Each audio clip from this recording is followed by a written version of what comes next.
इस धरा को नमन, आप सभी को प्रणाम। रिश्ते और संबंधों के विषय में मैं कुछ कहना चाह रहा हूँ। रिश्ते और संबंध, इस दोनों में फ़र्क है। संबंध हम किसी से भी रखते हैं, सबसे रखना चाहिए, और संबंध रखने का सबसे आसान तरीका, इसका प्रारंभ इस तरह से करें, सबको प्रणाम करें। उम्र बाधक नहीं होना चाहिए। खासकर अगर लड़कियां हैं तो उनको आप प्रणाम कर लें, चाहे वो 5 साल की बच्ची क्यों ना हो, बड़ी हो छोटी हो, सबको प्रणाम कर लें। हम ये नहीं कह रहे हैं पैर छुएं, आप सबको प्रणाम कर सकते हैं, हाथ जोड़ के सबको प्रणाम कर लें। संबंध का प्रारंभ का ये तरीका बहुत सही है। रिश्ते आप समझते हैं, सभी लोग समझते हैं। रिश्ते जो रिश्तेदार होते हैं उनसे रिश्ते होते हैं, थोड़ा सा, इसीलिए मैंने कहा संबंध और रिश्ते में फ़र्क है। दोस्तों से संबंध होते हैं और लोगों से संबंध होते हैं, और संबंध का सबसे आसान तरीका है सबको प्रणाम करें। खासकर पुत्रियों में उम्र को ना देखें, सबको प्रणाम करें। आप किसी से ये कभी भी अपेक्षा ना करें वो आपको प्रणाम करेगा। सबसे बढ़िया तरीका है संबंध बनाए रखने का। आप प्रणाम करते हैं, जो आपसे बड़े हैं, बाय द वे, वो आशीर्वाद दे ना दे, इसका इफेक्ट आप में नहीं होना चाहिए। आपका काम है प्रणाम करना। अगर वो आशीर्वाद किसी वजह से नहीं दे पाए या ध्यान नहीं दे पाए तो परमात्मा ने तुरंत इस चीज़ को ले लिया और परमात्मा ने आपको आशीर्वाद दिया। अगर आपको स्वयं भय है तो मैं ये कहूँगा, इस चक्कर में ना पड़िएगा आपको प्रणाम का उसकी स्वीकार्यता मिली या नहीं मिली। आज दिन शुक्रवार है, देवी की उपासना की जाती है, देवी की उपासना की जाती है, और महालक्ष्मी देवी जी, उनकी आराधना की जाती है, प्रार्थना की जाती है। कालांतर में जय संतोषी माँ की भी आराधना की जाती है फ्राइडे के दिन, शुक्रवार के दिन, ऐसा माना गया है। हमारे पौराणिक कथाओं में मैं चलूँ तो महालक्ष्मी का आज पूजा पाठ होता है। महालक्ष्मी से मैं नारी को भी जोड़ूंगा। नारी एक शक्ति है, नारी भी देवी है। रिश्ते हो सकते हैं। रिश्ते के बारे में मैं एक चीज़ कहना चाह रहा हूँ कि आपको ध्यान देना होगा अपने इष्ट देव, अपने भगवान से।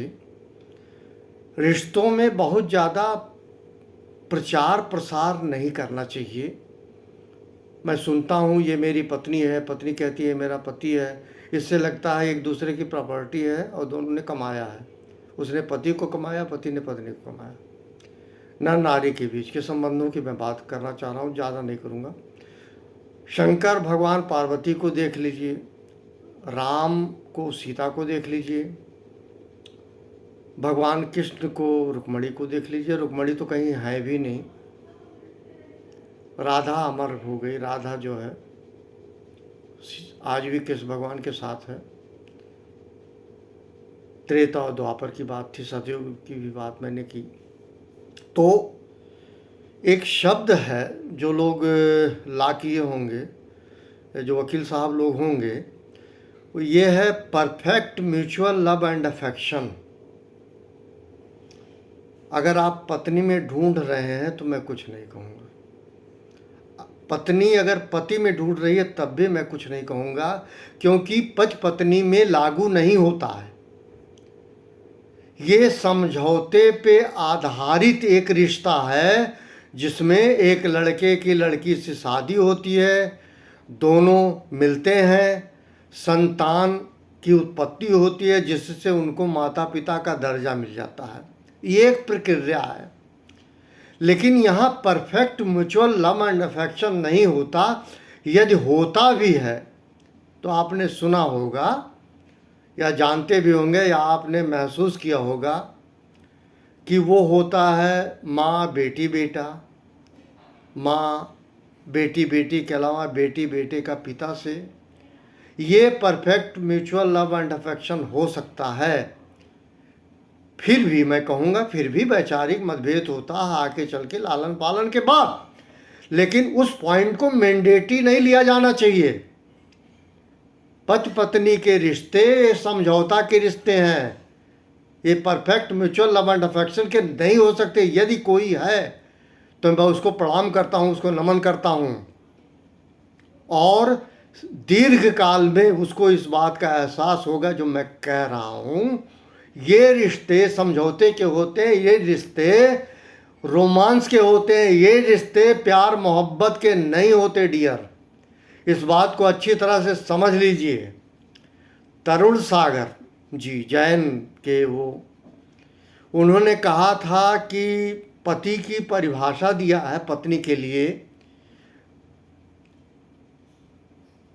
पत्नी उसे कहते हैं जो पति से रहे तनी तनी। ठीक है, पति पे मैं कुछ नहीं कहूँगा। पति अगर ये सोच रहा है कि पत्नी को मैंने अर्जित कर लिया, कमाया है, तो ये गलत फहमी का शिकार है, मिसअंडरस्टैंडिंग है। पत्नी एक समझौता है और पत्नी के लिए भी पति एक समझौता है। दोनों एक दूसरे की प्रॉपर्टी नहीं है, संपत्ति नहीं है। जिस प्रकार से दोस्ती होती है, साहचर्य होते हैं, संबंध होते हैं, एक दूसरे का रिस्पेक्ट किया जाता है, उसी प्रकार से ये रिश्ते तभी निभाए जा सकते हैं प्यारे जब समझौतावादी दृष्टिकोण आप अपनाएंगे। इसी समझौता में एक चुनौती है कि दीर्घकालिक जीवन कैसे जिया जाए जिनके साथ हम रहते हैं। ठीक, मैं इन बातों को कहूँगा। न नारी के विषय में मैं नहीं कह रहा हूँ, कुछ और कहना चाह रहा हूँ कि कहीं आप समझ बैठे हैं, जब आप जाते हैं परिचय कराते हैं तो बड़े नक्शे से कहते हैं ये मेरी वाइफ है, और वाइफ जब दो चार लोगों के बीच रहती है तो कहती है और वो जो देख रहे हैं ये मेरे पति हैं, ऐसे रहते हैं, इनका अपना ये है। तो पता नहीं कौन सी बात कहना चाहती है और क्या कह जाती है, ये तो न नर को पता है न नारी को पता है। मैं यही कह रहा हूँ, जैसे दोस्ती होती है, दोस्ती हालांकि कुछ होती नहीं है, दोस्ती भी एक जो है, क्योंकि दोस्ती में भी कहा गया है कि विश्वास कीजिए, भरोसा मत कीजिए। नर नारी में भी कहा गया है विश्वास कीजिए लेकिन भरोसा प्यारे मत कीजिए। महालक्ष्मी का दिन है, महालक्ष्मी कई इनके एक स्वरूप को, इनके एक गुण को कहा गया ये चंचला होती हैं, ये स्थिर नहीं होती हैं, नारी चंचला होती है। इस बात को दृष्टिगत करते हुए आप संबंधों को निभाएं, रिश्तों को निभाएं। मैं एक चीज़ कहूँगा यहाँ, मेरा जो कहना है कि यदि रिश्ते या संबंध बोझ लगने लगे तो व्यक्ति को दूर हो जाना चाहिए, इसमें उसको सुकून कल्ब मिलेगा। यकीन मानिए, इसमें उसको सुकून कल्ब मिलेगा। मैं यही कहूँगा, रिश्ते ज़रूर निभाए जाए, दोस्ती ज़रूर निभाए जाए, लेकिन मैं इसका परिभाषा अभी तक नहीं समझ पाया। पर मैं सभी नारियों को, सभी बेटियों को और नारी शक्ति को हाथ जोड़ के प्रणाम करता हूँ। उनका सदैव आशीर्वाद मेरे ऊपर बना रहे। मैं ऐसा कुछ नहीं कह रहा हूँ किसी नारी को व्यक्तिगत अटैक हो, पर ये बात गलत नहीं है। Perfect mutual love and understanding husband wife में कभी नहीं हो सकता, कभी नहीं हो सकता, कभी नहीं हो सकता। इस बात को अच्छी तरह से नोट कर लीजिए। अगर कोई ऐसा सोचता है तो वो प्यारे शॉर्ट टर्म में ही कन्फ्यूज है और इसका आउटकम उसको दीर्घकाल में मिलेगा, लॉन्ग टर्म में। मैं आगाह नहीं कर रहा हूँ, मैं कोई सलाह नहीं दे रहा हूँ, मैं कोई चेतावनी नहीं दे रहा हूँ, और ना मैं ऐसा अधिकृत हूँ किसी को कुछ कहूँ। लेकिन इस विषय को आप समझने का प्रयास करें। दूसरी चीज मैंने पहले भी कहा था, घर में क्या बने क्या ना बने, कब बने कैसे बने, इस चीज़ को आप अपने हो सके तो दिमाग से निकाल दीजिए। जो कुछ उपलब्ध हो उसको सार स्वीकार कर लीजिए। आप अपना कोई डायरेक्शन खाने पीने के मामले में कभी पत्नी को मत दें। ये गृह कला का संकेत है।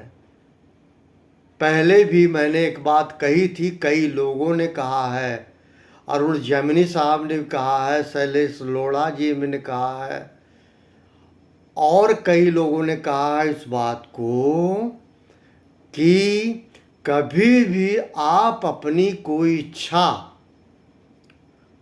भोजन से संबंधित, खाद्य पदार्थ से संबंधित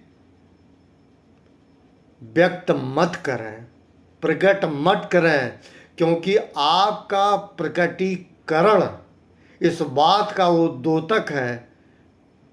किस बात का? विरोध का,